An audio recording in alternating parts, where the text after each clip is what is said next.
यादव निवासी चंदन जोत। हाँ चंदन जोत वाले रुपया तो ऐसे बहुत झोंका झोंक चलत है यार। काहे अभी लड़कों फूफा लोग तो ठंडा मैंने ये बताओ हाँ? चंदन जोत वाले कहूँ कमजोर समझे वो लोग के रुपया दावो दवावत है, ए! चंदन जोत से आवत है। सुनो हाँ ना लखौरी वाले कमजोर है हाँ अब ना चंदन जोत वाले। हाँ बतिया भी ये बिटिया सही कहा थी। हाँ ए भैया ये चंदन जोत सुशील यादव बच्चे के अनुसार में 51 रुपया।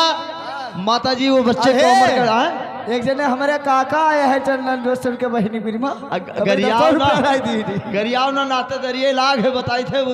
ये बिटिया भी जब ये नेकर पहरे घूमत रही तब के बात बतावत थी।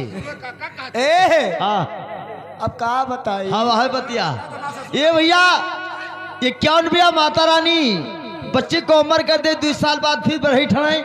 अब यार भी दुकान है मलकिन सोहरावा गाँव तो नहीं दुकानदार 100 रुपया वाला आई। अच्छा आज कम से कम नहीं तो 2000 के आस्की भी डाली। हाँ ये तो बात सही है बढ़िया बात है। रुपये दुकानिया वाले ना दिया है ना। हाँ तो हम आए जाना थी वही तो का हम ये सुनाए हन तो का हम कहाँ जाने।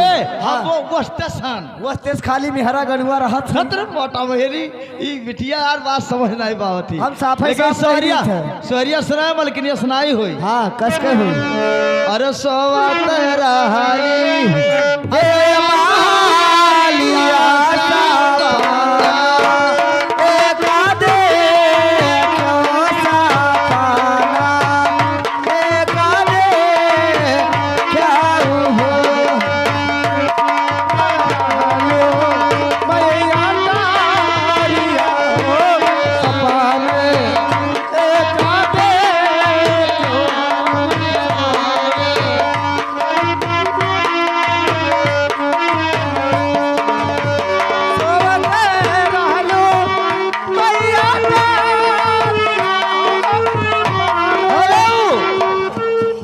ये आगे हमारे श्रीमान जी रमवापुर के निवासी लड़कवा के आजी।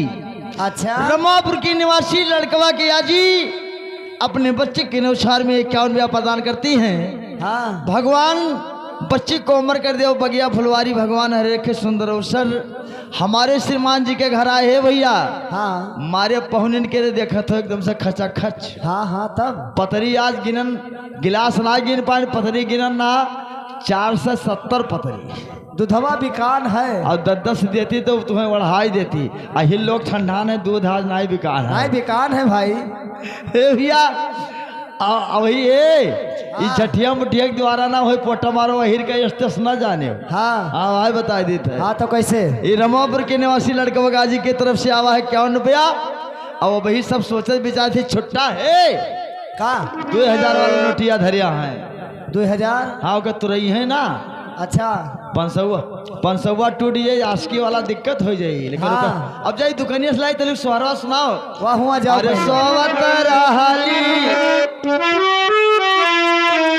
हो सपाल एक देखो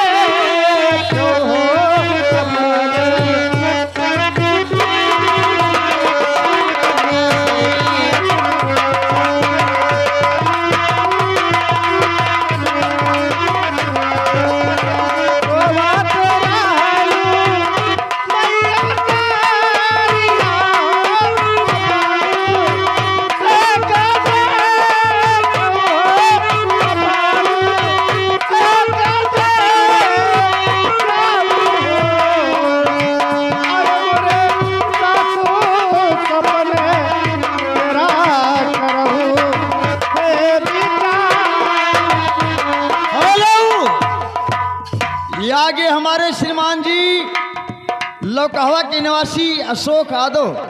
अच्छा ए कहाँ गई रे ये चंदन जोत वाली फोटो नहीं बोला थी कहाँ रही एक बहिन महतारी ना रहा गाड़िया लाई है बस समझाई थे हमें जाना था हिलब ये आगे हमारे श्रीमान जी अशोक यादव निवासी लौकहवा जौन जहाँ आपकी नहनवा मेलवा बंधा है जनता ही वही लौकहवा के हो ये भैया।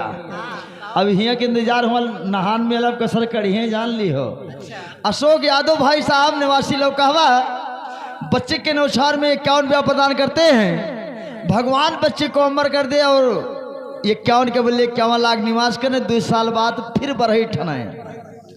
अरे राजा की अरे नवाया महीना खियलई कन्हैया लाल मालिक खियलई कन्हैया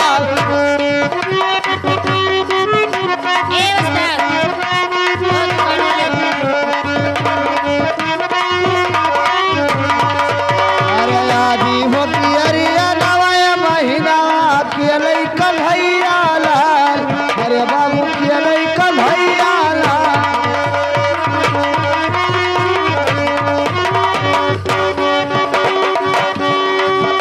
ओ खियलई कन्हैया लाल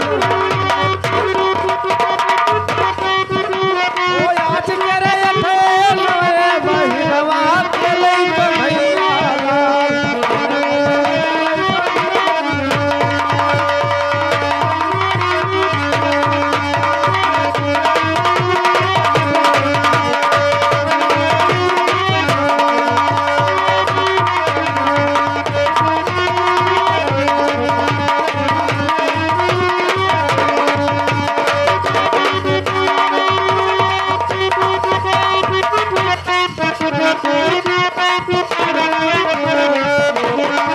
सोळा तोरा हालूया पर्याचा पान एका पेटेचा पान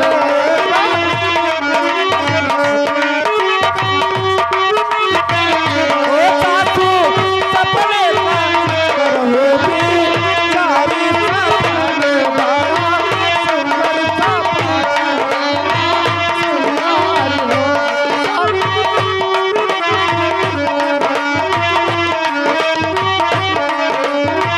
पहिला सपान धाने गौवा दुसारे बरवा राभन दुसारे बरवा राभानी हो हे बहिनी किसरिया बादिया का कुवा दुधिया यरया बाबा उड़ी लागे आमा बाबा उड़ी लागे हो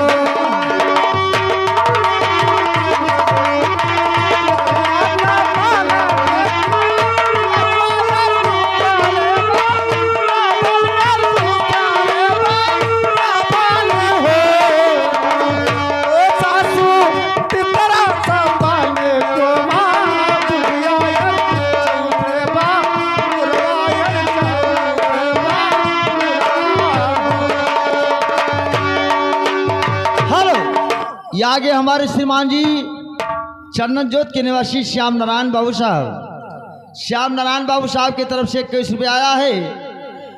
बच्चे के नौछार में भगवान बच्चे को अमर कर दे 2 साल बाद फिर बैठने। हाँ लेकिन फरमाइश है कि एक कहरवा। अच्छा हेलो हारमोनियम मास्टर भैया सुनाओ लगा है मालिक। तो कहा है सखी श्याम राधे से सवारी